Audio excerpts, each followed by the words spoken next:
Splash Games Family Board Game Friday.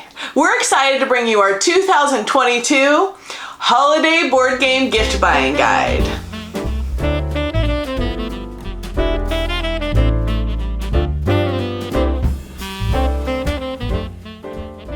We've done this every year for the past few years, so I'll go ahead and put the link in the comments of our other playlists from the past years because you might want to look at those lists to see if there's any other games you would be interested in purchasing for your friends and family for the holidays.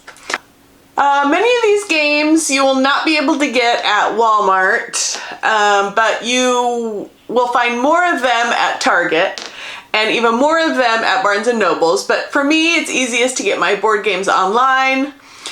Cool Stuff Inc. is a good website. Amazon, Miniature Market are some good websites to go to get board games a little bit cheaper than if you got them at the store. And here's our list. Okay, for the women you're buying for your sister or your mom or your spouse, the first one we have is Picture Perfect.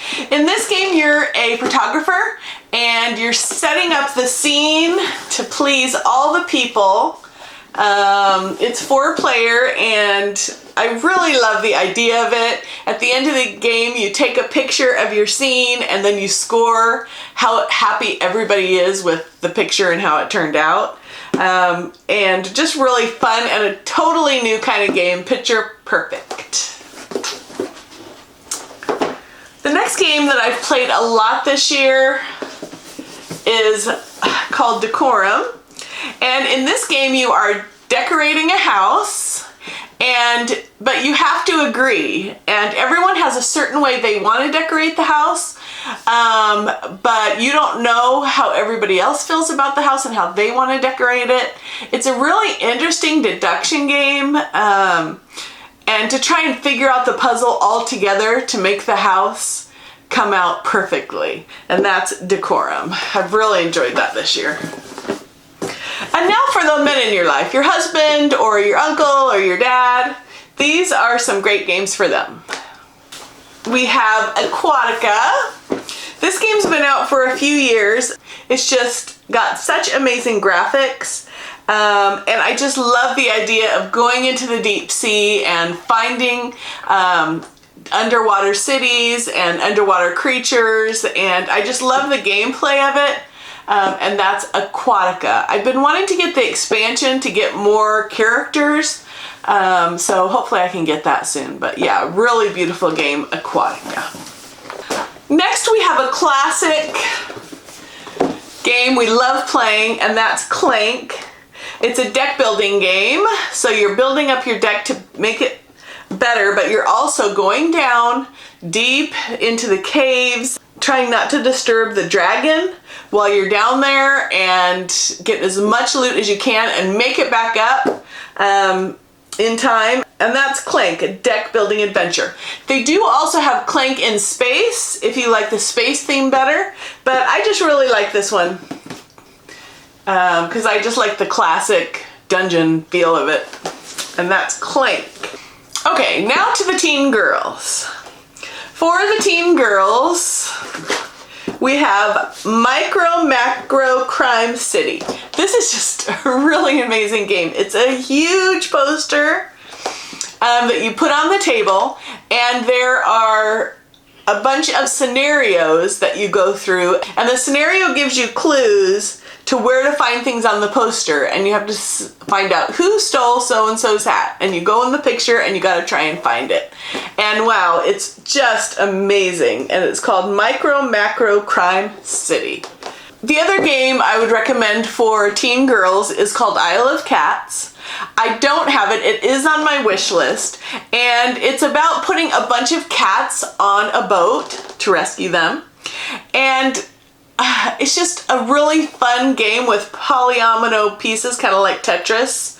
And yeah, just a really amazing game. And that's called Isle of Cats. And I did see that one at Target. The teen boys. I have some games that my boys have really loved. My one son Jake's favorite game is Machi Koro. Just a really interesting engine building game where you're making your cities better and dice rolling and hoping you get the right dice and making the cards work for you, and really great game, Machi Koro. The other game for teen boys my son Dallin has been loving is Villainous, and this is all the Disney villains battling together. They just came out with Avenger Villainous, and yeah, you can get a bunch of different characters. Really amazing Villainous. Okay, so for the tween girls, we have Slap It, which my boys love.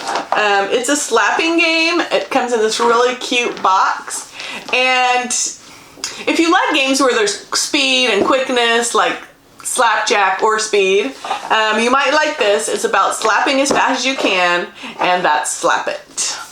The other game I have for tweens, I haven't played it yet. I've been meaning to bring it to my board game group, but I haven't been able to make it the past few months. And that's the Grimm Masquerade. Look at the graphics on that, so beautiful. And in this, you're a fairy tale character, and you're trying to figure out who all the other characters are. A little bit of a deduction game where you're trying to deduce who each character is. And try and not let anyone else know who you are. The Grimm Masquerade is for ages 8 and up, so it's great for tween girls. Okay, now for the tween boys, we have Downforce, which is also for ages 8 and up. It's a really great racing game. We've had a lot of fun playing this lately. You have cards in your hand. Whatever cards you put down determine which cars move forward, and you're betting on your cars. You really want your cars to win, but you also are betting on other cars to see which one comes in first, second, and third. And yeah, really great game, Downforce. And I did see this also at Target. Also for the tween boys is, well, we have the old German version, Geister Schatzsuchmeister, but the English version is called Ghost Fightin' Treasure Hunters. And you're going into a house and trying to get all the treasures out before the ghosts and demons attack you.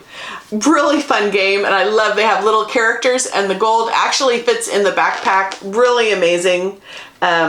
Ghost Fightin' Treasure Hunters, a cooperative game, so you can play it with the whole family. Okay, now we have young boys. The first one here is ages 6 and up, and it's called Backyard Builder's Treehouse.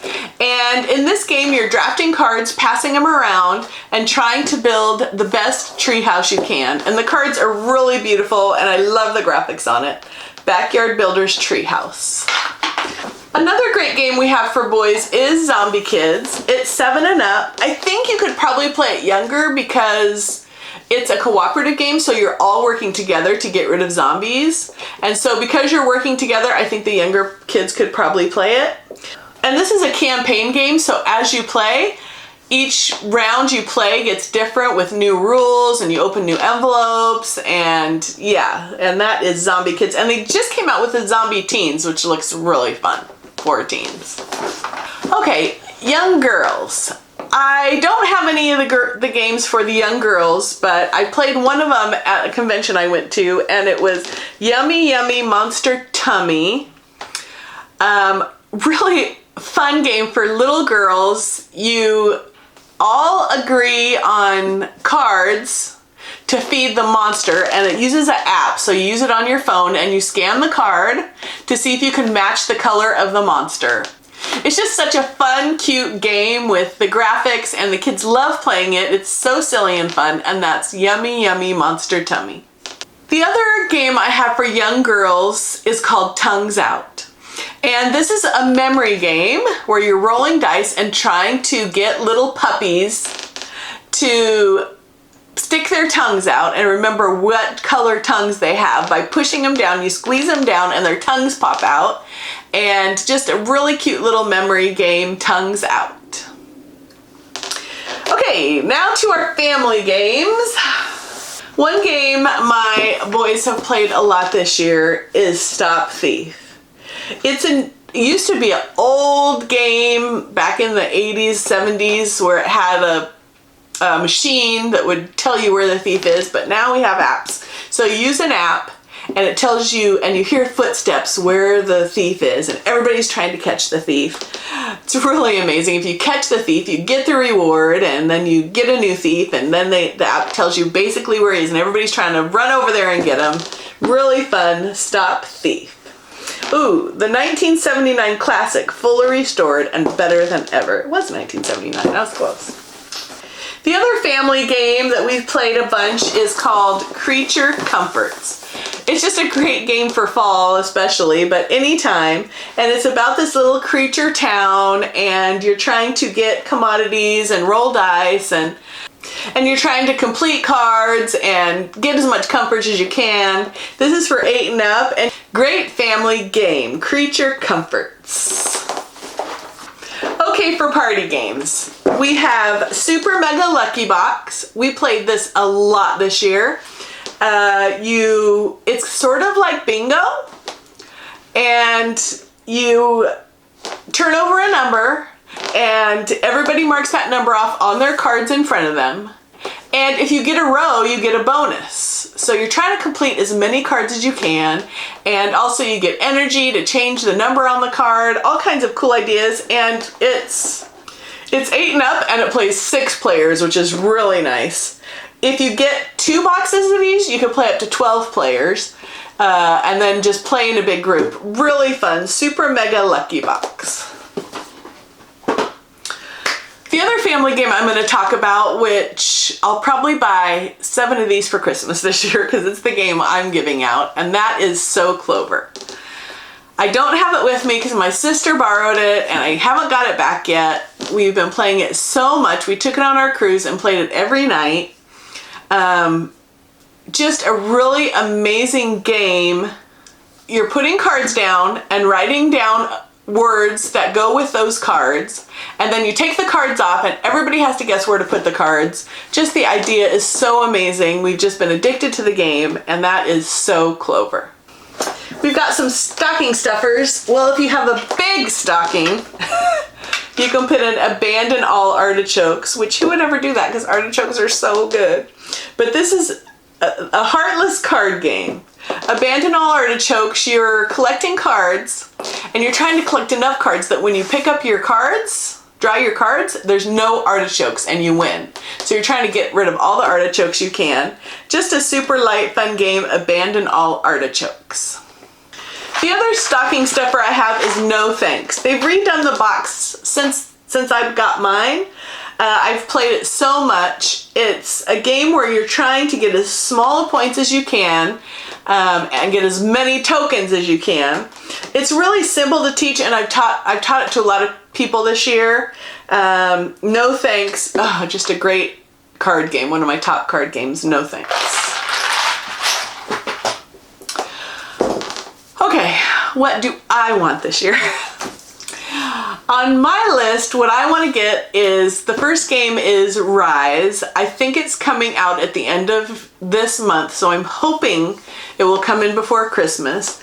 Rise is a really amazing board game where you're moving up tracks, and that track will help you move up another track, and there's 10 total tracks, and you just try and get as many points as you can before the end of the game.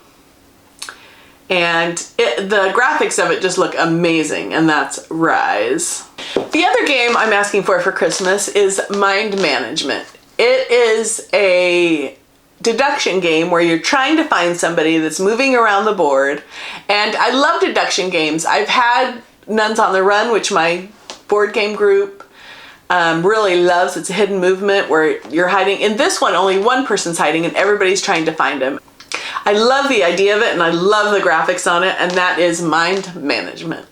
Well, I hope you enjoyed our game recommendations for this year. Like I said, check in the comments below for our past years, which also have amazing games. And make sure to like and subscribe to our channel. Happy holidays!